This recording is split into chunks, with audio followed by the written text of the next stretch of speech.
En el funeral de mamá, mi tía se burló, pobre Margarita, se esforzó tanto con Úrsula, pero esa muchacha nunca llegó a nada. Toda la familia murmuró en acuerdo, convirtiéndome en su eterna advertencia.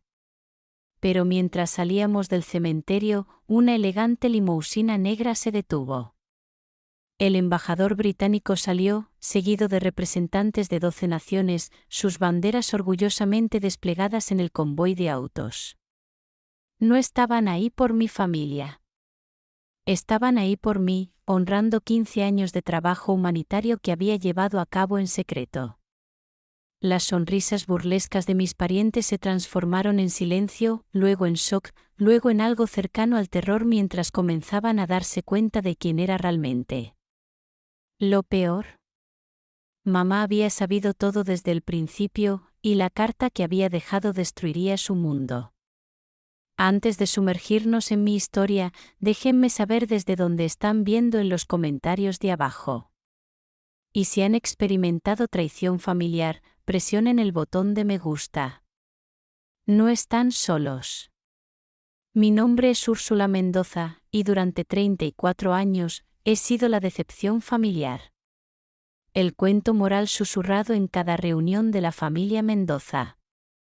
La oveja negra cuyas decisiones de vida fueron analizadas, criticadas y finalmente desechadas por personas que afirmaban amarme. Pero mientras estaba parada en ese cementerio, viendo los rostros de mis parientes transformarse de suficiencia a shock, me di cuenta de que la mayor mentira de mi vida era la que me había estado diciendo a mí misma. Que su opinión importaba. Que su aprobación valía la pena perseguir. Que su definición estrecha del éxito era la única que contaba. El servicio funerario había sido todo lo que esperaba. Formal, respetable, y completamente desprovisto de quien realmente era mamá. David pronunció un elogio que logró mencionar su bufete de abogados 3 veces mientras apenas tocaba los 40 años de trabajo voluntario de mamá. Jennifer organizó la recepción como uno de sus eventos corporativos, todo impacto visual y oportunidades de networking. Papá aceptó condolencias con la dignidad de un hombre que había criado 2 hijos exitosos de 3. 2 de 3. Esa frase rondaba cada conversación. Debería haber visto venir cuando tía Carmen se acercó al podio durante la recepción. Había estado haciendo comentarios puntiagudos sobre mis elecciones de vida desde que tenía 12 años. Margarita era una madre tan devota, comenzó, su voz llevando ese tono particular reservado para declaraciones públicas. Nunca perdió la esperanza en ninguno de sus hijos, ni siquiera en los que eligieron desperdiciar su potencial vagando por el mundo en lugar de construir carreras reales. Cada mirada en el salón se dirigió hacia mí. Algunos rostros mostraban lástima, otros vergüenza incómoda por la falta de tacto de Carmen. Pero varios parientes asintieron en acuerdo, como si esta evaluación brutal fuera tanto precisa como apropiada para una recepción funeraria.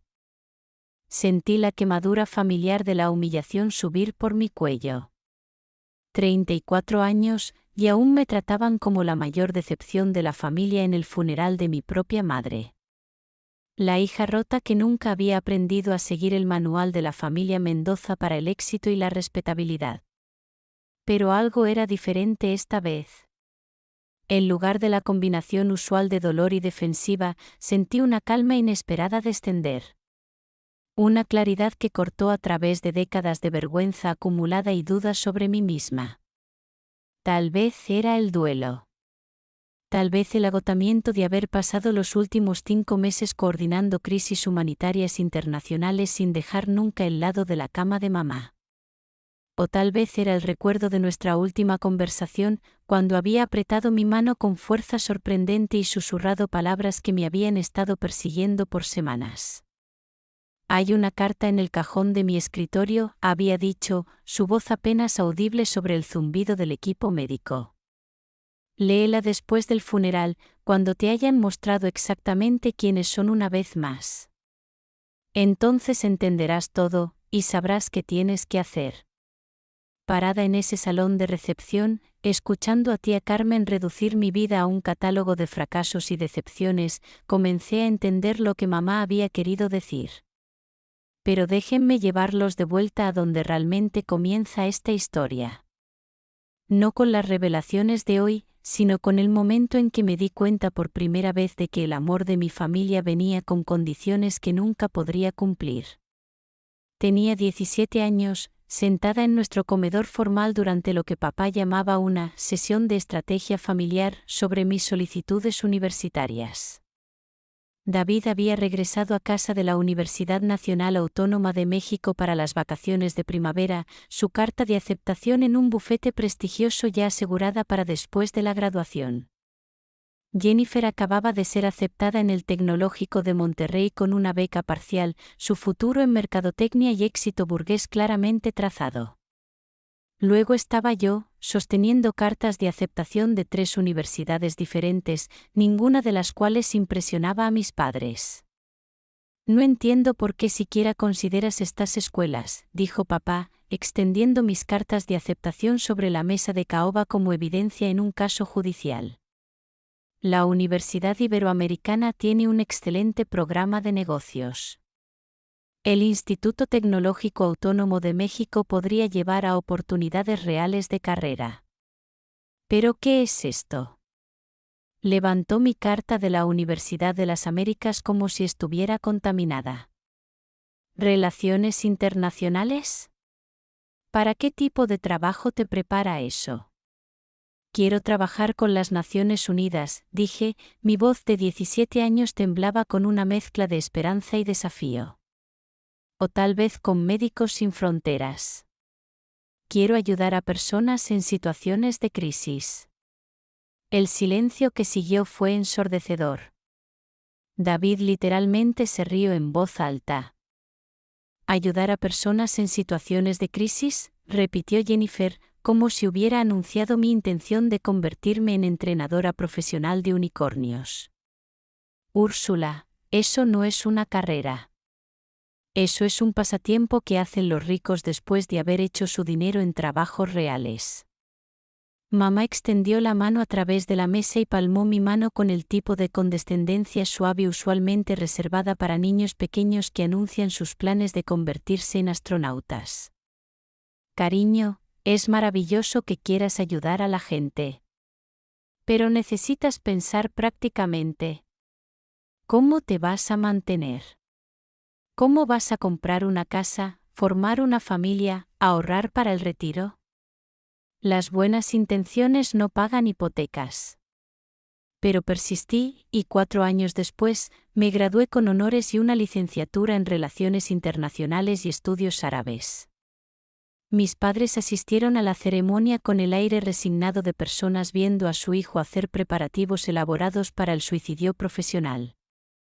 La crítica se intensificó cuando tomé mi primer trabajo con una pequeña organización humanitaria trabajando en campos de refugiados. El salario era mínimo, las condiciones eran desafiantes, y mi familia estaba horrorizada.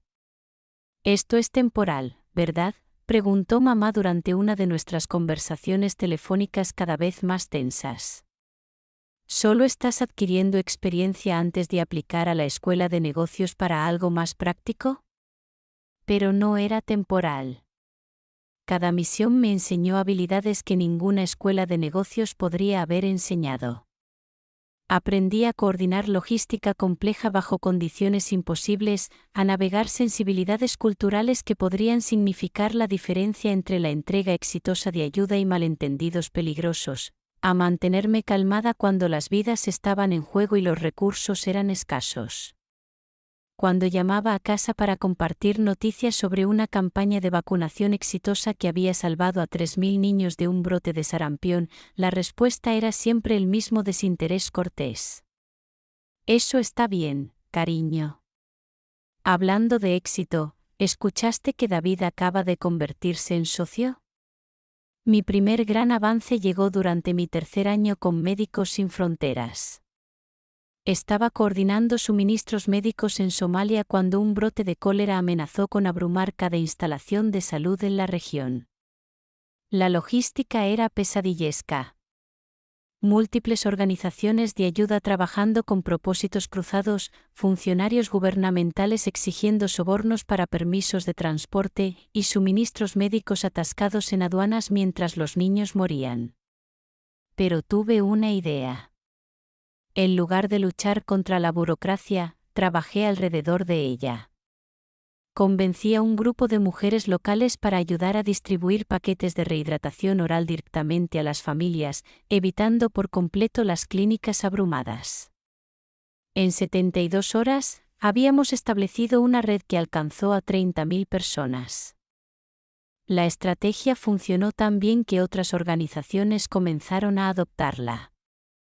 La Organización Mundial de la Salud publicó mis protocolos como un estudio de caso.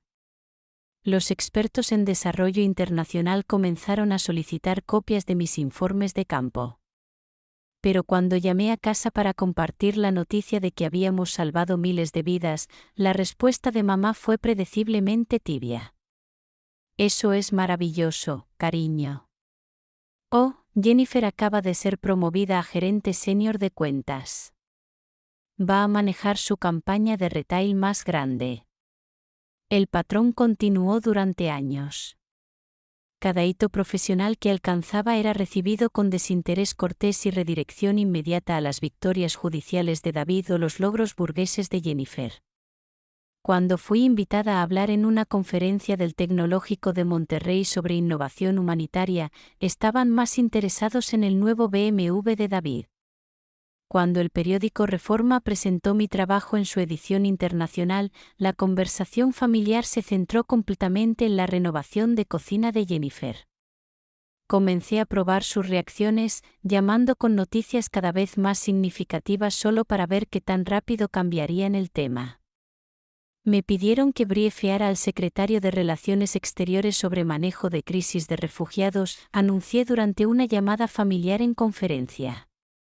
Eso está bien, cariño, respondió papá sin pausa. David, cuéntales a todos sobre ese cliente famoso que no puedes nombrar. Las Naciones Unidas están creando una nueva posición de respuesta rápida específicamente para mí, mencioné durante otra llamada. Maravilloso, cariño, dijo mamá. Jennifer, ¿no ibas a contarnos sobre tu promoción? Se volvió casi cómico, si no hubiera sido tan desgarrador. Podría haber anunciado que había sido nombrada secretaria general de las Naciones Unidas y habrían encontrado una manera de dirigir la conversación hacia el hándicap de golf de David o la selección del club de lectura de Jennifer. Pero el incidente más revelador ocurrió durante mi 6º año en el extranjero. Había coordinado la respuesta internacional a un terremoto devastador en Pakistán, gestionando la asignación de recursos para 12 países y más de 30 organizaciones de ayuda. La operación salvó un estimado de 60.000 vidas y se convirtió en un modelo para protocolos futuros de respuesta a desastres. Televisa me entrevistó en vivo desde el campo. CNN en español presentó nuestro trabajo en un documental.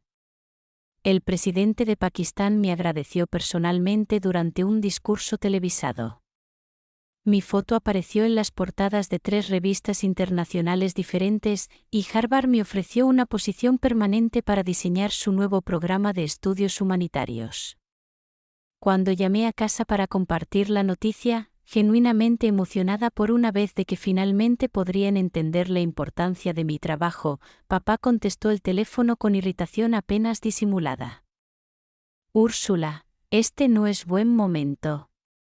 Tenemos invitados a cenar, y Jennifer necesita ayuda preparando su fiesta de inauguración de casa mañana. Papá, solo quería contarte algo importante que pasó con mi trabajo. ¿No puede esperar? Estamos entreteniendo a los García, y sabes cómo se pone Patricia cuando las conversaciones se vuelven muy pesadas. Llama la próxima semana. Colgó antes de que pudiera explicar que acababa de ayudar a salvar 60.000 vidas humanas y había sido reconocida por líderes mundiales por mi trabajo. Pero la fiesta de inauguración de Jennifer requería atención familiar inmediata y coordinación. Ese fue el momento en que dejé de tratar de cerrar la brecha entre su mundo y el mío. Habían dejado claras sus prioridades, y yo no estaba entre ellas. Durante los siguientes 9 años, construí una carrera extraordinaria mientras mantenía la ficción de ser su hija vagabunda decepcionante. Completé mi doctorado en Desarrollo Internacional a través de un programa conjunto con Oxford y la Universidad Nacional Autónoma de México, escribiendo mi disertación sobre protocolos de coordinación de crisis que se convirtió en lectura obligatoria en academias diplomáticas mundiales. Las Naciones Unidas me promovieron a coordinadora regional senior, luego a directora adjunta de respuesta de emergencia y finalmente a coordinadora humanitaria senior reportando directamente al secretario general. Enseñé cursos de posgrado en el Tecnológico de Monterrey, consulté para el Banco Mundial y serví en comités asesores para 3 organizaciones diferentes del Premio Nobel de la Paz. Mi trabajo me llevó a zonas de conflicto y áreas de desastre en 6 continentes. Coordiné esfuerzos de socorro para tsunamis, terremotos, guerras civiles y crisis de refugiados. Briefé a presidentes, primeros ministros y familias reales sobre estrategias humanitarias.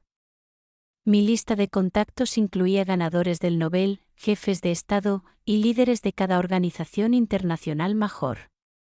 Pero para la familia Mendoza, seguía siendo la hija sin rumbo que trabajaba para organizaciones benéficas en lugar de compañías reales, que elegía aventuras peligrosas en lugar de estabilidad sensata, que de alguna manera no podía descifrar cómo construir una carrera apropiada como sus hermanos exitosos. La disonancia cognitiva era asombrosa, pero me había cansado de luchar por el reconocimiento de personas que ya habían decidido que yo era un fracaso. Que pensaran lo que quisieran. Mi trabajo era demasiado importante para ser disminuido por su visión del mundo estrecha. El secreto podría haber continuado indefinidamente si no fuera por el diagnóstico de mamá hace 5 meses. Cáncer de páncreas, estadio 4, extendido por todo su abdomen antes de que alguien notara los síntomas. El oncólogo le dio 4 a 6 meses, tal vez 8 con tratamiento agresivo. Inmediatamente contacté a mi supervisor de la ONU para solicitar licencia de emergencia extendida, explicando que necesitaba estar presente durante los últimos meses de mamá. Lo que no le dije a mi familia fue la magnitud de lo que estaba posponiendo para estar ahí. La semana antes del diagnóstico de mamá, se suponía que debía briefear al Consejo de Seguridad de la ONU sobre una nueva crisis humanitaria en África Oriental. El mes siguiente, se suponía que dirigiría una misión conjunta con fuerzas de la OTAN para establecer campos de refugiados en Europa Oriental. 3 jefes de Estado diferentes habían solicitado reuniones personales para discutir crisis en curso en sus regiones. Cancelé todo. Delegué crisis en curso a colegas. Pospuse briefings que habían estado en planificación durante meses. Mi supervisor, que había trabajado conmigo durante 8 años, no cuestionó la decisión. La familia es lo primero, Úrsula, dijo durante nuestra videollamada. Las crisis del mundo seguirán ahí cuando regreses. Tómate todo el tiempo que necesites. Pero mi familia no vio el sacrificio. Vieron a su hija vagabunda finalmente regresando a casa donde pertenecía, finalmente aprendiendo lo que realmente importaba en la vida. La ironía era sofocante. Tal vez esta tragedia le enseñe a Úrsula las verdaderas prioridades, anunció tía Carmen en el supermercado, lo suficientemente alto para que la mitad del vecindario lo escuchara. Nada como una crisis familiar para mostrarte lo que realmente es importante. Todo ese andar por el mundo ya no parece tan emocionante cuando tu madre te necesita. Si tan solo hubiera sabido que mientras hacía proclamaciones en el pasillo de cereales, yo estaba coordinando ayuda de emergencia para campos de refugiados sirios vía teléfono satelital encriptado desde las sesiones de quimioterapia de mamá. Si hubiera podido verme manejando comunicaciones de crisis con 15 países diferentes sin dejar nunca el cuarto de hospital de mamá, tal vez habría reconsiderado su evaluación de mis prioridades. Durante los meses de tratamiento de mamá, mantuve mi trabajo humanitario completamente en secreto. Briefings matutinos antes de que comenzaran las horas de visita. Llamadas de conferencia desde estacionamientos de hospitales durante las siestas de mamá. Sesiones de coordinación de emergencia conducidas vía laptop y audífonos mientras mamá dormía en su niebla medicamentosa. El periodo más intenso llegó durante el cuarto mes de tratamiento de mamá, cuando un ciclón masivo devastó Bangladesh mientras ella tenía complicaciones de la quimioterapia. Pasé 4 días coordinando la respuesta internacional sin dejar nunca su lado, gestionando asignación de recursos para 20 países y 40 organizaciones de ayuda desde una silla de hospital incómoda. David visitaba los fines de semana entre juegos de golf. Jennifer pasaba después del trabajo 2 veces por semana, usualmente pasando más tiempo fotografiándose con mamá para redes sociales que realmente hablando con ella. Pero ambos comentaron repetidamente lo maravilloso que era que mi trabajo, flexible, me permitiera estar ahí tiempo completo. Es tan bueno que tu situación laboral te permita hacer esto, dijo Jennifer durante una de sus breves visitas, tomando otra selfie con mamá durmiendo en el fondo. El resto de nosotros tenemos responsabilidades reales que no podemos simplemente abandonar, pero el trabajo caritativo obviamente es más acomodaticio a emergencias personales. Flexible. Trabajo caritativo. Como si coordinar ayuda humanitaria internacional fuera un pasatiempo de medio tiempo en lugar de trabajo de vida o muerte que afecta a millones de personas. Como si mi manejo de emergencia de la respuesta al ciclón de Bangladesh, conducida completamente desde el cuarto de hospital de mamá, fuera de alguna manera menos demandante que las campañas de mercadotecnia de Jennifer o el trabajo legal corporativo de David. Por 15 años, viví esta extraña doble vida. Para mi familia, era Úrsula la vagabunda decepcionante, la hija idealista que se rehusaba a crecer y abrazar el éxito convencional. Para la comunidad internacional, era la doctora Úrsula Mendoza, coordinadora humanitaria senior para las Naciones Unidas, cuya información de contacto estaba almacenada en los teléfonos de líderes mundiales y ganadores del Premio Nobel. La ironía no se me escapaba. Mientras mi familia se preocupaba por mi falta de dirección, yo estaba briefeando presidentes sobre manejo de crisis. Mientras se preocupaban por mi inestabilidad financiera, estaba ganando más que David y Jennifer combinados, aunque donaba la mayoría a causas que nunca entenderían. Durante las últimas semanas de mamá, ella estaba notablemente lúcida y parecía estar preparándose para algo que aún no podía entender. Insistía en tener conversaciones largas y privadas conmigo mientras enviaba a David y Jennifer a hacer mandados elaborados que los mantenían lejos del hospital durante horas. Necesito que se encarguen del papeleo del seguro, le decía a David. Es muy complicado, y eres el único con la experiencia legal para navegar apropiadamente. Jennifer, ¿podrías coordinar con la funeraria sobre los detalles del servicio? Tienes habilidades tan maravillosas de planificación de eventos, y quiero que todo sea perfecto.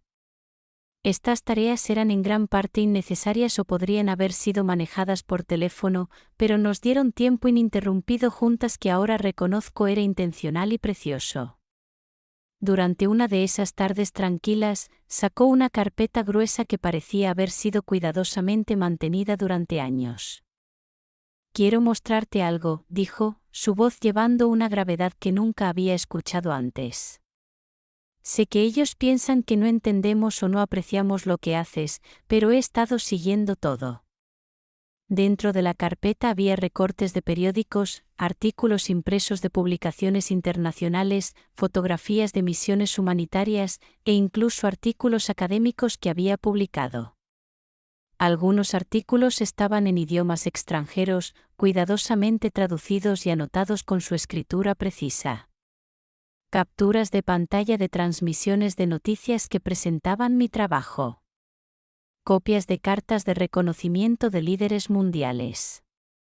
Estaba completamente atónita. La carpeta contenía documentación que abarcaba toda mi carrera, organizada cronológicamente y con referencias cruzadas por tema. Había seguido mi trabajo más de cerca de lo que yo misma lo había seguido. Tal vez no entienda todos los detalles técnicos de lo que haces, dijo, pasando páginas para mostrarme artículos que había olvidado, pero entiendo que estás haciendo una diferencia de maneras que el resto de nosotros nunca podríamos o haríamos. He estado orgullosa en silencio mientras mantenía la paz familiar, pero he estado documentando todo porque sabía que algún día necesitarías ver prueba de lo que has logrado. Me mostró una sección completamente dedicada al reconocimiento que había recibido de organizaciones internacionales. Cartas de la Organización Mundial de la Salud. Reconocimientos de UNICEF. Una nota personal de un exsecretario general agradeciéndome por mi trabajo durante múltiples crisis. ¿Por qué nunca me dijiste que sabías?, pregunté, mi voz apenas más que un susurro. Porque quería que persiguieras este trabajo por ti misma, no por mi aprobación o la de alguien más, respondió. Y porque los demás no habrían entendido de todos modos. Se habrían sentido obligados a fingir interés, y tus logros merecían mejor que entusiasmo forzado. Hizo una pausa, mirándome directamente a los ojos con una intensidad que me hizo entender que esta conversación se dirigía hacia algo significativo. Pero hay algo más que necesito decirte, Úrsula. Algo que he descubierto sobre esta familia a lo largo de los años que necesitas saber. Es más grande que solo su falta de apoyo o comprensión. Mis manos comenzaron a temblar mientras sentía que nos acercábamos a territorio para el que no estaba preparada. He estado prestando atención a más que solo tus éxitos, continuó, su voz cayendo casi a un susurro. He estado escuchando sus conversaciones cuando pensaban que no estaba consciente. He estado observando sus reacciones a tus logros. He estado documentando cosas que van mucho más allá del simple rechazo o falta de interés. Alcanzó el cajón de su mesa de noche y sacó un sobresellado con mi nombre escrito en su escritura cuidadosa. Esto contiene todo lo que he aprendido sobre lo que han estado haciendo a tus espaldas durante años. Cosas que explicarán por qué ciertas oportunidades desaparecieron. Por qué conexiones profesionales específicas fueron misteriosamente cortadas. Por qué algunos de tus intentos tempranos de carrera parecían fallar a pesar de tus calificaciones y dedicación. El cuarto parecía estar inclinándose. Mamá, ¿de qué estás hablando? No puedo decírtelo ahora, dijo firmemente. Necesitas leerlo después del funeral, cuando estés sola, después de haberlos visto mostrar sus verdaderas actitudes una vez más sin ninguna influencia de mi parte. Prométeme que esperarás. Apretó mi mano con fuerza sorprendente para alguien tan debilitado por el tratamiento. Te van a mostrar exactamente quiénes son en el funeral, susurró. Siempre lo hacen cuando piensan que la audiencia espera que te menosprecien públicamente. Y cuando lo hagan, cuando hayas visto su crueldad en plena exhibición, entonces leerás esta carta y entenderás que no era solo crueldad. Era deliberado. Era coordinado. Y era mucho peor de lo que jamás imaginaste.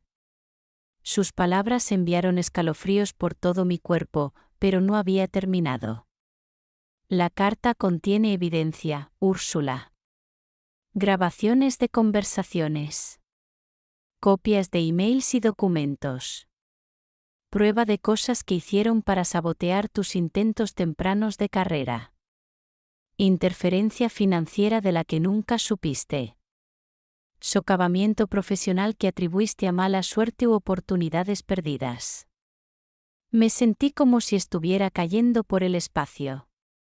¿Qué tipo de sabotaje? El tipo que hace que miembros de la familia llamen a tus empleadores potenciales y levanten preguntas sobre tu estabilidad y juicio. El tipo que involucra interceptar tu correo cuando vivías en casa durante los recesos universitarios. El tipo que incluye desinformación deliberada extendida a través de redes sociales para dañar tu reputación antes de que supieras que tenías una. Las máquinas monitoreando varios aspectos de su condición parecían pitar más urgentemente, como si respondieran a la intensidad de esta revelación. No solo rechazaron tus elecciones, cariño. Trabajaron activamente contra tu éxito durante años, y tengo documentación de todo. Registros bancarios mostrando pagos hechos para desacreditarte.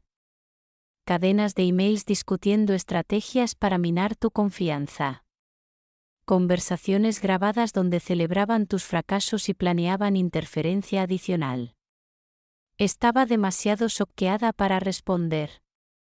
La familia por la que había pasado décadas tratando de complacer no había sido simplemente indiferente a mi éxito. Habían estado trabajando activamente para sabotearlo mientras mantenían fachadas de preocupación y decepción. ¿Pero por qué?, logré susurrar. Porque tu éxito amenazaba su narrativa sobre sí mismos, dijo simplemente. Porque si tenías éxito en tus propios términos, probaría que su definición estrecha del logro no era el único camino válido. Porque tu independencia y coraje moral hacían que sus compromisos y limitaciones se vieran pequeños y egoístas en comparación. Cerró los ojos, claramente agotada por el peso emocional de estas revelaciones. Lee la carta después del funeral, repitió. Después de que te hayan mostrado su crueldad una vez más. Entonces entenderás todo, y sabrás qué tienes que hacer al respecto. Esa conversación tuvo lugar 3 días antes de que muriera pacíficamente en su sueño, dejándome con preguntas que no podía responder y un sobresellado que tenía prohibido abrir hasta después de presenciar la exhibición final de crueldad que había predicho.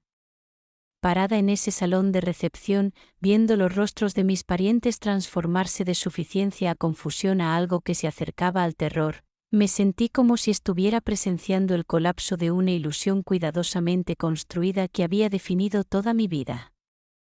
Pero entonces el sonido de puertas de autos cerrándose afuera interrumpió el discurso de tía Carmen.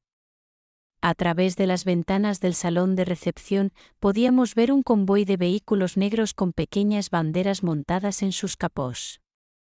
Placas diplomáticas internacionales.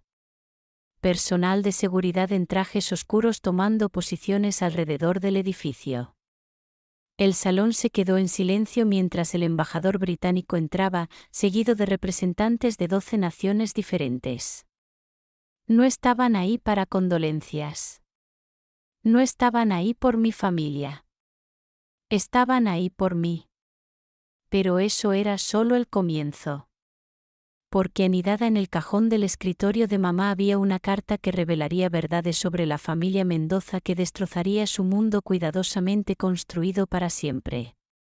Parada en ese salón de recepción, viendo los rostros de mis parientes transformarse de suficiencia a confusión a algo que se acercaba al terror, me sentí como si estuviera presenciando el colapso de una ilusión cuidadosamente construida que había definido toda mi vida. El embajador británico se acercó a mí con la dignidad formal reservada para jefes de Estado, su séquito de representantes internacionales creando un semicírculo de respeto a mi alrededor que mi familia nunca había mostrado en 34 años. Doctora Mendoza, dijo, su voz llevando claramente a través del salón ahora silencioso, en nombre del Gobierno de Su Majestad y la comunidad humanitaria internacional, quería expresar personalmente nuestro pésame por su pérdida y nuestra profunda gratitud por el sacrificio de su madre al compartirla con el mundo durante estos años críticos de crisis global. Cada palabra golpeó el salón como un impacto físico. Doctora Mendoza. Gobierno de Su Majestad. Comunidad humanitaria internacional. Estas no eran frases típicamente asociadas con decepciones familiares o hijas vagabundas que no podían organizar sus vidas. La copa de vino de David se deslizó de su mano y se hizo pedazos en el suelo pulido. La boca de Jennifer se abrió y cerró silenciosamente, como un pez jadeando por aire. El rostro de papá pasó por una progresión fascinante de expresiones mientras su cerebro luchaba por procesar lo que estaba presenciando. Pero tía Carmen, quien solo minutos antes había estado dando cátedra sobre mis fracasos y las decepciones de mamá, parecía estar teniendo algún tipo de emergencia médica.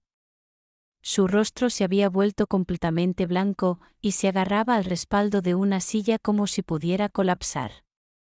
El embajador francés se adelantó siguiente, hablando en inglés acentuado que de alguna manera hizo sus palabras sonar aún más oficiales e impresionantes. Doctora Mendoza, el presidente Macron me pidió que transmitiera sus condolencias personales y que le recordara que el Palacio del Elíseo permanece disponible para la cumbre humanitaria que discutimos el mes pasado. Francia está lista para apoyar su trabajo continuo con poblaciones desplazadas en toda la región del Sahel. Presidente Macron. Palacio del Elíseo. Cumbre humanitaria. Región del Sahel. Prácticamente podía escuchar la cosmovisión de mi familia agrietándose y desmoronándose a su alrededor. El representante alemán fue igualmente formal. La canciller Merkel quería que supiera que el compromiso de Alemania con los protocolos de integración de refugiados que usted diseñó permanece inquebrantable y espera continuar colaborando con usted en el marco de respuesta a crisis de Europa Oriental. Canciller Merkel. Protocolos de integración de refugiados. Marco de respuesta a crisis. Mi primo Miguel, que había pasado toda la recepción funeraria explicando su promoción de gerencia media en una compañía de seguros regional, me miraba como si hubiera desarrollado alas espontáneamente y comenzado a hablar lenguas antiguas. Pero el embajador canadiense entregó lo que se sintió como el golpe final a sus suposiciones cómodas sobre mi vida y logros. Doctora Mendoza, el primer ministro Trudeau me pidió que le agradeciera personalmente por su trabajo coordinando el programa de reasentamiento de refugiados sirios. Los protocolos que desarrolló se han convertido en el estándar de oro para la integración humanitaria, y su dedicación literalmente ha salvado decenas de miles de vidas. Decenas de miles de vidas. Estándar de oro. Primer ministro Trudeau. El silencio en el salón era tan completo que podía escuchar el sistema de aire acondicionado funcionando y los sonidos distantes del tráfico afuera. Nadie se movió. Nadie habló. Nadie parecía estar respirando. Miré alrededor a rostros que habían pasado décadas expresando lástima, preocupación y decepción sobre mis elecciones, ahora luchando por reconciliar sus suposiciones con la realidad del reconocimiento internacional y respeto gubernamental siendo exhibido ante sus ojos. Entonces el embajador japonés se acercó, seguido por representantes de Australia, Suiza, Noruega y 6 otras naciones con las que había trabajado en varias crisis humanitarias a lo largo de los años. Cada uno entregó mensajes personales de sus jefes de gobierno, expresando condolencias por mi pérdida y gratitud por mi trabajo. Para cuando el último representante había hablado, mi familia se veía como si hubieran presenciado algún fenómeno sobrenatural que desafiaba todo lo que creían saber sobre la realidad. David fue el primero en encontrar su voz, aunque salió apenas más que un susurro. Úrsula, ¿qué demonios está pasando aquí?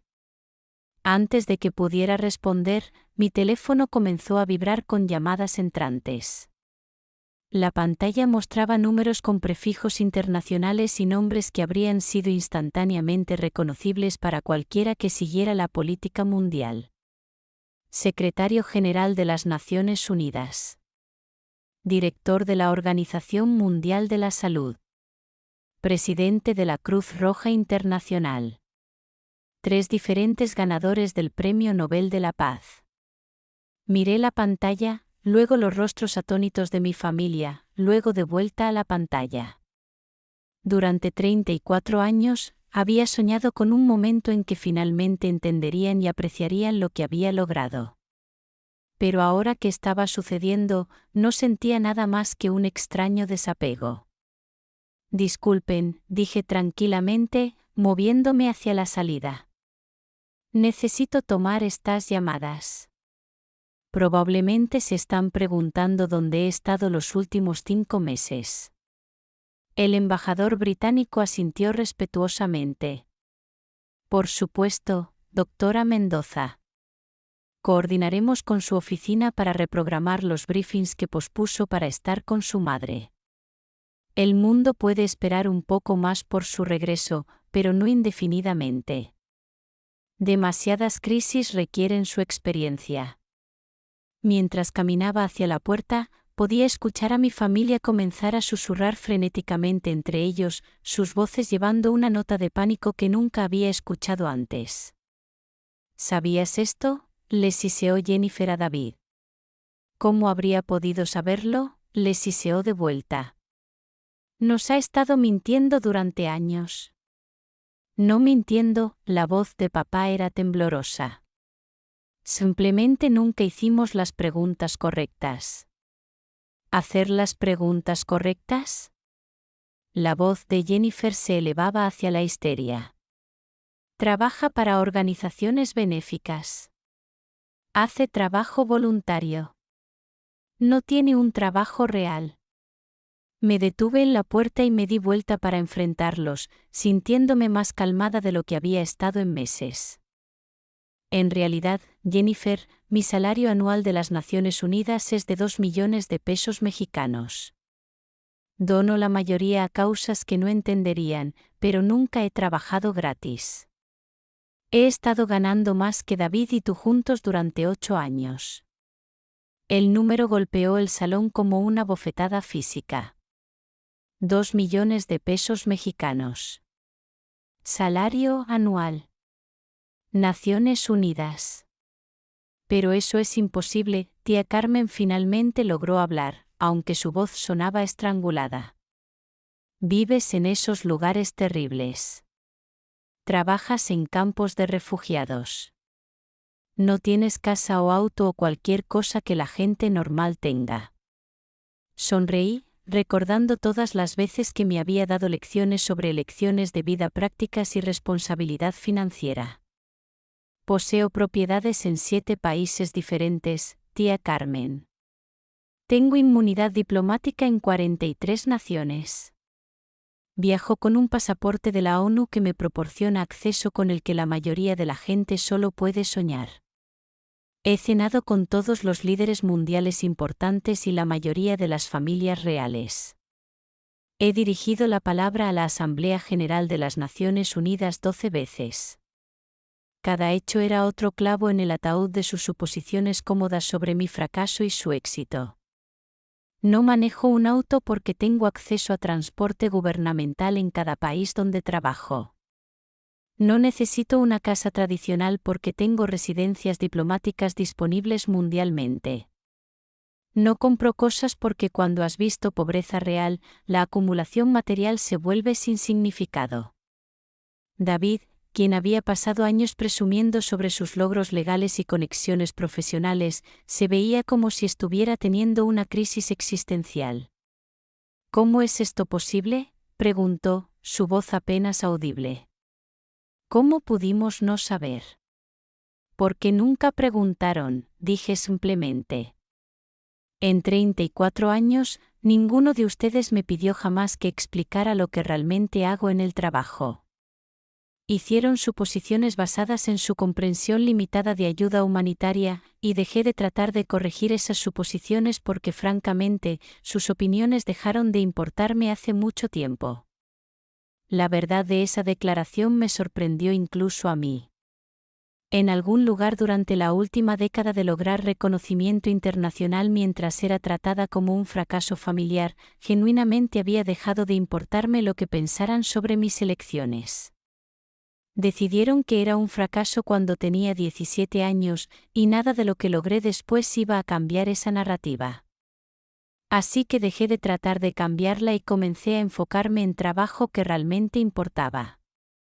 Jennifer estaba llorando ahora, aunque no estaba segura si era por shock, vergüenza, o la realización gradual de que tan mal había juzgado la situación. ¿Pero por qué no nos dijiste?, logró entre sollozos. ¿Por qué nos dejaste pensar? ¿Dejarlos pensar qué?, la interrumpí. ¿Dejarlos pensar que ayudar a la gente era menos importante que manejar campañas de mercadotecnia? ¿Dejarlos pensar que salvar vidas era menos significativo que ganar casos judiciales? Traté de decírselos durante años, pero no estaban interesados en escuchar. Saqué mi teléfono y scrolleé por mi registro de llamadas reciente, mostrándoles la pantalla. La semana pasada, mientras mamá estaba muriendo y yo coordinaba su cuidado, también manejé la respuesta de emergencia a inundaciones en Bangladesh que afectaron a 2 millones de personas. Coordiné con 18 gobiernos diferentes para acelerar suministros médicos a Yemen.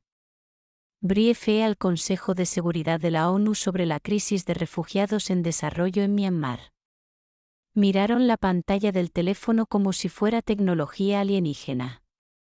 El mes pasado, mientras todos ustedes se preocupaban por los arreglos funerarios de mamá, medié entre comandantes de la OTAN y coordinadores de asistencia a refugiados para prevenir un desastre humanitario en Europa Oriental que podría haber desplazado a 500.000 de personas. La escala de lo que estaba describiendo estaba claramente más allá de su capacidad de procesar, pero no había terminado. Hace 2 meses, mientras Jennifer planeaba su renovación de cocina y David celebraba su última victoria corporativa, previne un incidente internacional que podría haber comenzado una guerra entre 2 naciones africanas coordinando colocación de campos de refugiados en territorios disputados. Cada ejemplo fue elegido deliberadamente para resaltar el contraste entre sus preocupaciones suburbanas y las crisis globales que manejaba diariamente. Así que no les conté sobre mi trabajo porque aprendí hace mucho que no son capaces de entenderlo o apreciarlo. Viven en una burbuja de preocupaciones suburbanas y logros materiales, y mi trabajo existe en una escala que no encaja en su cosmovisión. El salón estaba silencioso excepto por el llanto silencioso de Jennifer y el sonido de la respiración laboriosa de tía Carmen mientras luchaba por procesar la magnitud de sus comentarios anteriores. Pero entonces algo me vino a la mente, algo que mamá había dicho sobre verlos claramente antes de leer su carta. Este era el momento para el que me había preparado. Este era cuando mostrarían su verdadero carácter en respuesta a aprender la verdad sobre mi éxito. Y tenía curiosidad de ver cómo reaccionarían. La pregunta ahora, dije, moviéndome de vuelta al centro del salón, es ¿qué van a hacer con esta información? ¿Van a reconocer que han pasado décadas estando equivocados sobre mí y mis elecciones? ¿Van a disculparse por descartar trabajo que literalmente ha salvado cientos de miles de vidas? ¿Van a reflexionar sobre por qué estaban tan invertidos en creer que era un fracaso? Miré alrededor del salón, estudiando sus rostros cuidadosamente. ¿O van a encontrar maneras de minimizar y descartar esto también? ¿Se van a convencer de que el reconocimiento internacional no cuenta porque no es el tipo de éxito que entienden? ¿Van a encontrar razones por las que mis logros no cuentan? El silencio se extendió, y prácticamente podía ver las ruedas girando en sus cabezas mientras luchaban por procesar esta nueva realidad. David fue el primero en hablar, y sus palabras revelaron exactamente el carácter que mamá había predicho que vería. Todo esto es muy impresionante, Úrsula, pero podrías habérnoslo dicho de todos modos. Somos tu familia. Merecíamos saberlo.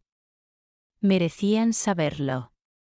Después de décadas de rechazar mis elecciones y expresar decepción en mi camino, merecían ser incluidos en mi éxito.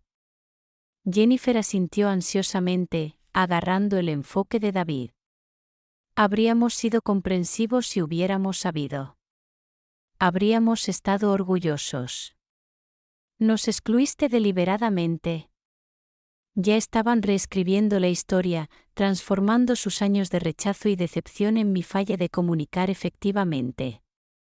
Se estaban convirtiendo en las víctimas de mi secreto en lugar de reconocer su papel en crear el ambiente que hizo necesario el secreto. Tía Carmen, recuperándose de su shock, decidió unirse a la narrativa de víctima. Siempre te apoyamos, Úrsula. Tal vez no entendíamos, pero siempre estuvimos orgullosos. Hiciste que pareciera que no nos importaba. Siempre apoyaron. Siempre orgullosos. Hice que pareciera que no les importaba. Esto era exactamente contra lo que mamá me había advertido. Incluso enfrentados con evidencia innegable de sus años de rechazo y decepción, estaban reescribiendo la narrativa para proteger su autoimagen en lugar de aceptar responsabilidad por su comportamiento. Pero tenía una carta más que jugar, otra prueba de su carácter para la que mamá específicamente me había preparado. En realidad, dije, alcanzando mi bolso y sacando el sobresellado que mamá me había dado, mamá me dejó algo que podría ayudar a aclarar exactamente qué tan comprensivos han sido todos ustedes a lo largo de los años. La vista del sobre causó una reacción inmediata. El rostro de papá se puso pálido. Jennifer dejó de llorar abruptamente. David dio un paso hacia atrás. Tía Carmen realmente jadeó en voz alta. Sus reacciones fueron tan inmediatas e intensas que me di cuenta de que lo que sea que contuviera la carta de mamá, sabían que iba a ser dañino para su narrativa de víctima recién construida. Me dijo que leyera esto después del funeral, después de haber visto sus verdaderas reacciones a aprender sobre mi éxito, continué, estudiando sus expresiones cada vez más pánicas. Dijo que me ayudaría a entender por qué ciertas oportunidades desaparecieron a lo largo de los años, por qué conexiones profesionales específicas fueron misteriosamente cortadas, por qué algunos de mis intentos tempranos de carrera parecían fallar a pesar de mis calificaciones. Papá hizo un movimiento hacia mí, como si fuera a tratar de tomar el sobre, pero se detuvo cuando se dio cuenta de cómo se vería eso. Úrsula, tal vez este no es el momento correcto, comenzó. En realidad, papá, creo que este es exactamente el momento correcto, lo interrumpí. Mamá fue muy específica sobre el timín. Quería que viera sus reacciones a mi éxito primero, luego leyera su carta para entender el contexto completo de nuestra dinámica familiar. Levanté el sobre para que todos pudieran ver la escritura cuidadosa de mamá deletreando mi nombre.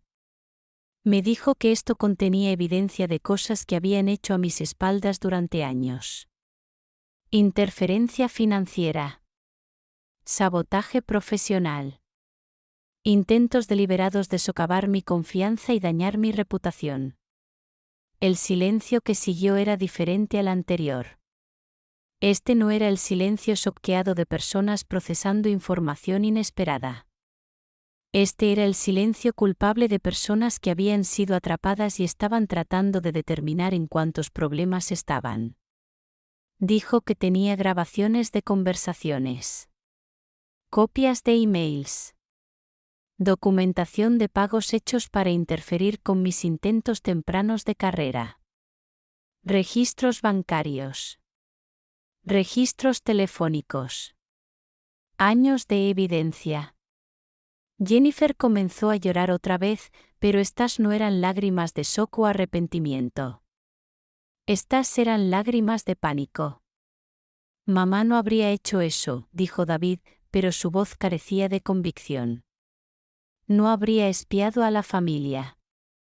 En realidad, David, según lo que me dijo antes de morir, pasó años documentando sus conversaciones y actividades porque quería protegerme y eventualmente hacerlos responsables por lo que estaban haciendo. Miré alrededor del salón una vez más, notando cómo sus expresiones habían cambiado de confusión y shock a culpa y miedo. Dijo que no solo rechazaron mis elecciones. Trabajaron activamente contra mi éxito. Tenía evidencia de todo. El sobre se sentía pesado en mis manos, cargado con secretos y revelaciones que cambiarían todo lo que creía saber sobre mi familia. Pero primero, tenía una pregunta más para ellos. Antes de que lea la carta de mamá y aprenda exactamente lo que han estado haciendo a mis espaldas durante años, ¿alguien quiere confesar? ¿Alguien quiere reconocer lo que han hecho y disculparse antes de que descubra la extensión completa de su sabotaje? El silencio era ensordecedor. Nadie habló. Nadie se movió. Nadie tomó responsabilidad. Iban a hacerme leer cada detalle terrible en lugar de encontrar el coraje de confesar sus acciones y pedir perdón. Pero antes de que pudiera romper el sello, la delegación internacional intervino de una manera que no esperaba. El embajador británico se aclaró la garganta cortésmente. Doctora Mendoza, si me permite, lo que acabamos de escuchar sugiere interferencia potencial con trabajo humanitario internacional.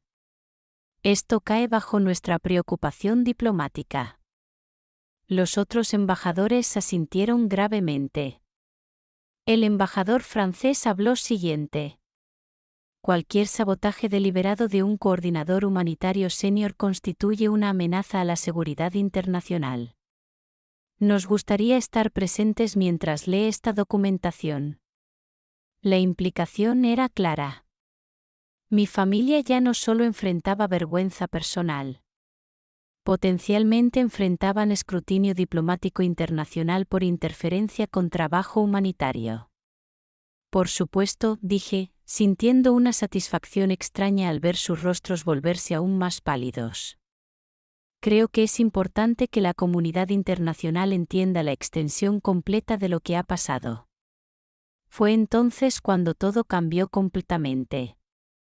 Rompí el sello del sobre de mamá justo ahí en el salón de recepción, con 12 embajadores internacionales observando y mi familia congelada en terror culpable. La carta era más larga de lo que había esperado, escrita en la escritura cuidadosa de mamá a través de varias páginas, con varios documentos adicionales adjuntos. Mi querida Úrsula, leí en voz alta, mi voz llevando claramente a través del salón silencioso. Si estás leyendo esto, significa que he muerto y tu familia acaba de mostrarte exactamente quiénes son en respuesta a aprender sobre tu éxito. Espero que no te haya sorprendido sus reacciones, porque he estado documentando su comportamiento durante 15 años. Papá hizo un sonido como si hubiera sido golpeado en el estómago. Jennifer estaba hiperventilando. David se veía como si estuviera calculando exposición legal. Lo que voy a decirte será difícil de aceptar, pero mereces conocer la verdad sobre por qué tu carrera temprana fue tan desafiante y por qué ciertas oportunidades parecían desaparecer. Tu familia no solo rechazó tus elecciones, cariño. Las sabotearon activamente. Levanté la vista de la carta para ver a tía Carmen tratando de dirigirse hacia la salida, pero la delegación internacional aún estaba presente, creando una audiencia que hacía imposible el escape. Comenzó cuando estabas en la universidad. Continué leyendo. Tu padre estaba preocupado de que tu interés en trabajo humanitario se reflejaría mal en la reputación de la familia en círculos de negocios y sociales. Comenzó a monitorear tus actividades e interceptar tu correo cuando venías a casa para los recesos. Eso no es verdad, protestó papá débilmente, pero su voz carecía de cualquier convicción. Tengo copias de 17 cartas de organizaciones que fueron devueltas sin abrir, incluyendo 3 ofertas de trabajo y 2 oportunidades de pasantías que nunca supiste que existían. Tu padre las guardaba en la caja fuerte de su oficina. Las encontré cuando estaba buscando documentos de seguro después de su ataque al corazón hace 2 años. La sangre se drenó del rostro de papá mientras continué leyendo. 17 oportunidades interceptadas. 3 ofertas de trabajo. 2 pasantías. Todas mantenidas en secreto para prevenir que persiguiera trabajo humanitario. Pero la interferencia escaló después de la graduación. Cuando aplicaste para posiciones con varias organizaciones humanitarias, David usó sus conexiones legales para realizar verificaciones de antecedentes y esparcir preocupaciones sobre tu estabilidad y juicio a empleadores potenciales. ¿Qué? Paré de leer y miré fijamente a David. ¿Hiciste verificaciones de antecedentes sobre mí? El silencio de David fue respuesta suficiente, pero la carta de mamá proporcionó los detalles. Tengo grabaciones de conversaciones telefónicas donde David contactó a tus empleadores potenciales, expresando preocupaciones familiares sobre tu salud mental y juicio. Sugería que tu interés en trabajo humanitario peligroso indicaba inestabilidad emocional y toma de decisiones pobre. El embajador británico se veía visiblemente perturbado por estas revelaciones y podía verlo intercambiar miradas significativas con sus colegas. Estaban presenciando algo que iba más allá de disfunción familiar hacia sabotaje activo de trabajo humanitario. 3 oportunidades de trabajo específicas se perdieron debido a estas intervenciones. La posición con Médicos Sin Fronteras en 2010. El rol de coordinación con UNICEF en 2012. La posición de campo con el Programa Mundial de Alimentos en 2013. Cada vez, preocupaciones familiares sobre tu estabilidad fueron levantadas durante las etapas finales de entrevistas. Me sentí como si alguien estuviera destruyendo sistemáticamente mi comprensión de la historia de mi propia vida. Esas decepciones tempranas de carrera que había atribuido a competencia y mal timing habían sido en realidad sabotaje familiar deliberado. Pero la interferencia de Jennifer fue más sutil y potencialmente más dañina. Usó sus conexiones de mercadotecnia para crear contenido en línea negativo sobre ti usando técnicas profesionales diseñadas para dañar reputaciones sin dejar huellas obvias. Me volví para mirar fijamente a Jennifer, quien ahora lloraba tan fuerte que apenas podía respirar. ¿Creaste contenido en línea negativo sobre mí? La carta de mamá proporcionó los detalles que nunca podría haber imaginado. Usando cuentas anónimas de redes sociales y perfiles profesionales falsos, Jennifer publicó contenido diseñado para levantar preguntas sobre tu competencia y confiabilidad. Creó historias falsas sobre preocupaciones familiares, sugirió inestabilidad profesional y esparció rumores a través de grupos de networking humanitario. La escala de la traición estaba más allá de cualquier cosa que podría haber concebido. Mi propia hermana había estado conduciendo una campaña de asesinato de reputación profesional mientras pretendía estar preocupada por mis elecciones de carrera. Tengo capturas de pantalla de más de 40 posts, artículos y comentarios que Jennifer creó a través de múltiples plataformas entre 2011 y 2018. Usó técnicas de mercadotecnia sofisticadas para asegurar que estos aparecieran en resultados de búsqueda cuando empleadores potenciales investigaran tu trasfondo. Jennifer ya no solo estaba llorando. Estaba haciendo sonidos como un animal herido, y me di cuenta de que estaba teniendo algún tipo de colapso mientras la magnitud de su traición era expuesta públicamente. Pero la interferencia financiera fue tal vez la más shocking. Tu padre ha estado sistemáticamente interfiriendo con tu banca y crédito durante años, usando sus conexiones de negocios para crear obstáculos financieros diseñados para forzarte de vuelta a caminos de carrera tradicionales. Miré a papá, quien ahora estaba sentado pesadamente en una silla y se veía como si pudiera estar teniendo un ataque al corazón. Convenció a 3 bancos diferentes de negar tus aplicaciones de crédito, retrasó el procesamiento de préstamos estudiantiles durante la escuela de posgrado, e incluso interfirió con aplicaciones de renta de apartamentos en varias ciudades para hacer la vida independiente más difícil. Los representantes internacionales ya no eran solo observadores. Estaban presenciando el sabotaje sistemático de un coordinador senior de la ONU por sus propios miembros de familia, y sus expresiones habían cambiado de cortesía diplomática a disgusto apenas ocultado. Tengo registros bancarios mostrando pagos que tu padre hizo a agencias de reporte de crédito para marcar tus cuentas para escrutinio adicional. Tengo copias de emails que envió a propietarios describiéndote como financieramente inestable. Tengo documentación de interferencia deliberada abarcando 12 años. El salón estaba completamente silencioso excepto por los sollozos de Jennifer y la respiración laboriosa de papá. Pero la carta de mamá no había terminado. El descubrimiento más perturbador vino el año pasado cuando aprendí sobre la naturaleza coordinada de estos esfuerzos. Se han estado reuniendo regularmente para discutir estrategias para socavar tu carrera y forzarte a regresar a caminos convencionales que pudieran entender y controlar. ¿Tuvieron reuniones sobre mí? Mi voz era apenas un susurro. Tengo grabaciones de cenas familiares donde discutieron tu trabajo despectivamente y planearon interferencia adicional. Tengo copias de mensajes de texto grupales donde celebraron tus reveses tempranos de carrera y coordinaron respuestas a tus logros. La tecnología que mamá había estado usando para documentar su comportamiento era aparentemente más sofisticada de lo que cualquiera de nosotros había realizado. Más shocking de todo, han estado en contacto con un investigador privado que ha estado monitoreando tus actividades en el extranjero durante los últimos 5 años, proporcionando reportes regulares sobre tu trabajo y vida personal. ¿Un investigador privado? No podía creer lo que estaba leyendo. ¿Contrataron a alguien para espiarme?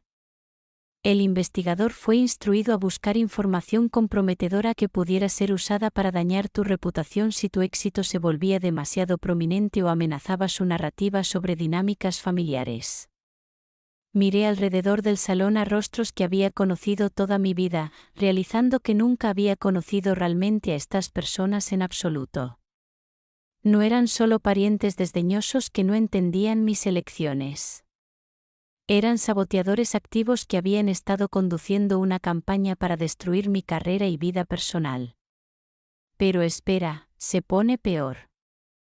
El desarrollo más reciente involucró intentos de interferir con tu posición en la ONU.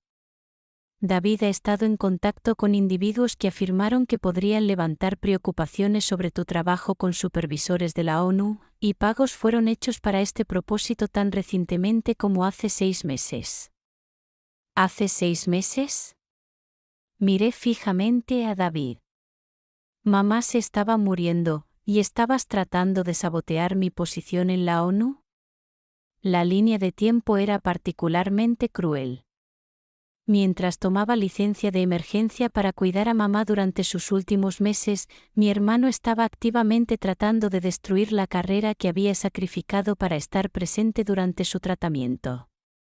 Sin embargo, estos esfuerzos fallaron porque tu reputación y registro de desempeño eran tan fuertes que cualquier preocupación anónima fue inmediatamente descartada como interferencia maliciosa. Tus supervisores en realidad me contactaron para expresar apoyo a tu familia durante este tiempo difícil. La ironía era perfecta. Los intentos de sabotaje de mi familia habían fallado tan completamente que el liderazgo de la ONU había extendido la mano para ofrecer apoyo durante la enfermedad de mamá. Pero la carta de mamá tenía una revelación final que cambió todo. Necesitas saber que he estado trabajando silenciosamente contra sus esfuerzos durante años. He estado proporcionando referencias positivas cuando fui contactada por tus empleadores potenciales. He estado corrigiendo desinformación y proporcionando información precisa sobre tu carácter y habilidades. Más importante, he estado en comunicación regular con tus supervisores de la ONU y otros contactos profesionales, proporcionando perspectivas sobre tu situación familiar y asegurando que sus esfuerzos de sabotaje no fueran exitosos. Paré de leer y miré hacia la delegación internacional, súbitamente entendiendo por qué habían sido tan apoyadores y protectores de mí a lo largo de los años. Mamá había estado trabajando detrás de escenas como mi defensora y protectora. Tu éxito ocurrió a pesar de su interferencia, pero también ocurrió porque yo estaba activamente contrarrestando sus esfuerzos. Cada oportunidad que trataron de sabotear, trabajé para proteger. Cada ataque de reputación que lanzaron, ayudé a neutralizar. El embajador británico asintió ligeramente, confirmando lo que estaba comenzando a entender sobre el papel de mamá en proteger mi carrera. Pero me estoy muriendo ahora, y necesitarás protegerte a ti misma en el futuro. Esta carta sirve múltiples propósitos. Proporciona evidencia de sus actividades que puedes usar para protección legal si es necesario. También sirve como mi regalo final para ti, la verdad sobre quiénes son estas personas realmente. Miré alrededor del salón una vez más, viendo a mi familia con claridad completa por primera vez en mi vida. No son personas que te aman incondicionalmente. Son personas que aman controlarte, y cuando no pudieron controlarte, trataron de destruirte. Tu éxito amenaza su sentido de superioridad y su narrativa sobre sí mismos. Ahora han sido expuestos, y tienes elecciones que hacer sobre cómo proceder. Alcancé la página final de la carta de mamá, que contenía sus recomendaciones específicas para lidiar con esta situación. Mi consejo es este: no les debes nada. No tienes obligación de mantener relaciones con personas que han pasado años trabajando activamente contra tu felicidad y éxito. No tienes deber de proteger sus reputaciones cuando han pasado años atacando la tuya. Usa esta información como consideres apropiado. Compártela públicamente si eliges. Toma acción legal si es apropiada. O simplemente aléjate de ellos para siempre y construye tu vida sin su influencia tóxica. Pero no los perdones simplemente porque son familia. Miembros de familia que te traicionan repetidamente no son familia. Son enemigos que casualmente comparten tu ADN. Te amo más de lo que jamás podrían, porque el amor real apoya y protege. Su versión del amor busca disminuir y controlar. Construye tu vida sin ellos, cariño. Eres extraordinaria, y mereces relaciones con personas que reconocen y celebran eso en lugar de tratar de destruirlo. Tu madre orgullosa y amorosa. Doblé la carta cuidadosamente y miré alrededor del salón. La delegación internacional estaba claramente incómoda con lo que habían presenciado, pero permanecían por cortesía diplomática y tal vez preocupación por mi bienestar. Mis miembros de familia estaban en varias etapas de pánico y colapso. Jennifer aún sollozaba histéricamente. David se veía como si estuviera teniendo una emergencia médica. Papá miraba al suelo como si pudiera desaparecer por fuerza de voluntad solamente. Tía Carmen estaba presionada contra la pared como si estuviera tratando de volverse invisible. El silencio se extendió por lo que se sintió como horas, pero probablemente fueron solo minutos. Finalmente, el embajador británico habló, su voz llevando neutralidad diplomática cuidadosa. Doctora Mendoza, dado lo que acabamos de presenciar, el gobierno de Su Majestad quiere asegurarle nuestro apoyo y protección continuos. Si necesita cualquier asistencia lidiando con esta situación, no dude en contactar nuestra embajada. Los otros embajadores hicieron eco de ofertas similares de apoyo, dejando claro que la comunidad internacional estaba preparada para protegerme de interferencia familiar adicional. Pero tenía una respuesta diferente en mente. Gracias a todos por su apoyo y por presenciar esto, dije, mi voz estable y clara.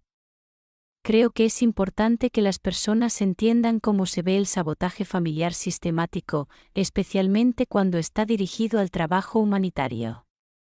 Me volví para enfrentar a mi familia directamente. David, quiero copias de todas las comunicaciones que tuviste con mis empleadores potenciales. Jennifer, quiero documentación de cada perfil en línea falso y post negativo que creaste. Papá, quiero una contabilidad completa de cada interferencia financiera y cada pago que hiciste para sabotear mi carrera. Me miraron fijamente en shock, claramente no esperando demandas de evidencia. Tienen 48 horas para proporcionar documentación completa. Si no lo hacen, estaré presentando reportes policiales por acoso, stalking, fraude financiero y sabotaje profesional. También estaré compartiendo la carta de mamá y toda evidencia de apoyo con organizaciones de noticias principales, porque creo que el público merece entender cómo miembros de familia pueden socavar trabajo humanitario. La amenaza de exposición pública parecía aterrorizarlos más que potenciales consecuencias legales. Y solo para que estemos claros, continué, esta es la última conversación que tendremos jamás. Ya no son mi familia. Son personas que pasaron años tratando activamente de destruir mi vida y carrera mientras pretendían amarme. Me volví hacia la delegación internacional. Caballeros, ¿les importaría escoltarme fuera de este edificio? No me siento segura estando sola con estas personas, dado lo que he aprendido sobre su disposición a participar en vigilancia y sabotaje. El embajador británico inmediatamente se adelantó. Por supuesto, doctora Mendoza. Nuestros vehículos están afuera.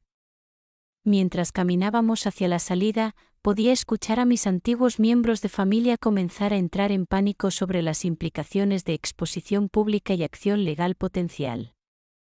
Úrsula, espera, gritó David. Podemos explicar todo. Podemos arreglar esto. Me detuve en la puerta y me volví una última vez. David, pasaste años deliberadamente saboteando mi carrera mientras pretendías estar preocupado por mi bienestar. Jennifer, condujiste una campaña sistemática para destruir mi reputación profesional. Papá, robaste oportunidades de mí e interferiste con mi independencia financiera. Miré a cada uno de ellos individualmente. No hay explicación que haga cualquiera de eso aceptable. No hay disculpa que deshaga años de traición. No hay arreglo de esto. Saqué mi teléfono y lo levanté para que pudieran ver la pantalla. Estoy a punto de llamar a mi enlace de seguridad de la ONU para reportar amenazas potenciales continuas de miembros de familia. Voy a recomendar que todos ustedes sean marcados como riesgos de seguridad que no deberían ser permitidos cerca de ninguna instalación o evento de la ONU. Las implicaciones de ser marcados como amenazas de seguridad por las Naciones Unidas claramente no se les había ocurrido, pero significaría consecuencias profesionales y sociales que no podían comenzar a imaginar. Esto es lo que pasa cuando sistemáticamente saboteó a alguien que tiene más recursos y conexiones de los que se dieron cuenta. Su sabotaje falló, pero ahora van a experimentar las consecuencias de sus acciones.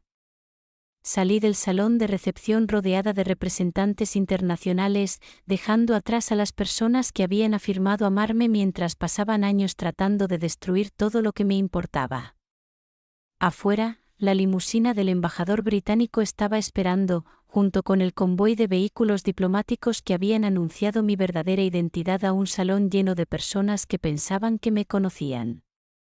Doctora Mendoza, dijo el embajador británico mientras nos acercábamos a los vehículos, espero que sepa que lo que presenciamos ahí adentro no era dinámicas familiares normales. Eso era abuso sistemático disfrazado de preocupación. Asentí, finalmente comenzando a procesar la magnitud de lo que había sido revelado. La comunidad humanitaria internacional es una familia de elección, continuó. Nos apoyamos unos a otros porque entendemos la importancia del trabajo. No necesita parientes biológicos que socaven ese trabajo. Mientras nos alejábamos del salón de recepción, sentí algo que no había experimentado en años. Alivio. Alivio completo, abrumador. Por primera vez en mi vida adulta, no tenía que pretender importarme lo que mi familia pensara sobre mis elecciones. No tenía que explicar o justificar mi carrera. No tenía que tratar de ganar aprobación de personas que habían estado trabajando activamente contra mí. Finalmente era libre de ser exactamente quien me había convertido, doctora Úrsula Mendoza, coordinadora humanitaria senior para las Naciones Unidas, respetada por líderes mundiales y confiada con crisis que afectaban millones de personas. Las personas que habían afirmado amarme se habían revelado como enemigas. Pero las personas que habían elegido trabajar conmigo, que compartían mis valores y apoyaban mi misión, se habían probado como mi verdadera familia. Esa noche, sola en mi cuarto de hotel, llamé a mi supervisor de la ONU para reportar las preocupaciones de seguridad y arreglar medidas protectivas si era necesario. Luego llamé a 3 organizaciones de noticias diferentes para programar entrevistas sobre sabotaje familiar de trabajo humanitario. Finalmente, llamé al secretario general directamente para informarle sobre la situación y mi intención de regresar a deberes completos inmediatamente. La crisis personal ha sido resuelta, le dije. Estoy lista para regresar al trabajo de salvar vidas en lugar de manejar disfunción familiar. Bienvenida de vuelta, doctora Mendoza, dijo. El mundo la necesita, y estamos contentos de tenerla de vuelta donde pertenece. ¿Dónde pertenezco? con personas que entendían que salvar vidas era más importante que estatus social suburbano. Con colegas que medían éxito por impacto en lugar de ingresos. Con una familia internacional que apoyaba mi misión en lugar de sabotearla. 3 días después, mi historia apareció en la primera página de periódicos principales alrededor del mundo. El titular decía, como el sabotaje de una familia falló en detener a una heroína humanitaria. El artículo incluía extractos de la carta de mamá, documentación de los esfuerzos de sabotaje y citas de líderes mundiales elogiando mi trabajo. Se convirtió en un estudio de caso sobre cómo la disfunción familiar puede dirigirse a mujeres exitosas que eligen caminos no convencionales. Mis antiguos miembros de familia fueron identificados por nombre y enfrentaron consecuencias profesionales y sociales por sus acciones.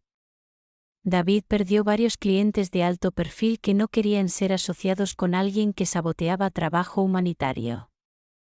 La firma de mercadotecnia de Jennifer la despidió cuando la historia se volvió viral. Las relaciones de negocios de papá sufrieron mientras se extendía la palabra sobre su interferencia financiera sistemática. Tía Carmen, quien había comenzado toda esta revelación con su discurso funeral cruel, se convirtió en una paria social en su comunidad cuando las personas aprendieron que había sido parte de una conspiración familiar para socavar trabajo humanitario internacional. Pero la consecuencia más satisfactoria fue completamente inesperada. La historia inspiró a otras personas a salir adelante con sus propias experiencias de sabotaje familiar, creando un movimiento de personas que habían elegido construir vidas más allá de la influencia tóxica de parientes que afirmaban amarlas. Recibí miles de mensajes de personas que reconocieron sus propias experiencias en mi historia. Hijos adultos cuyos padres habían saboteado sus carreras.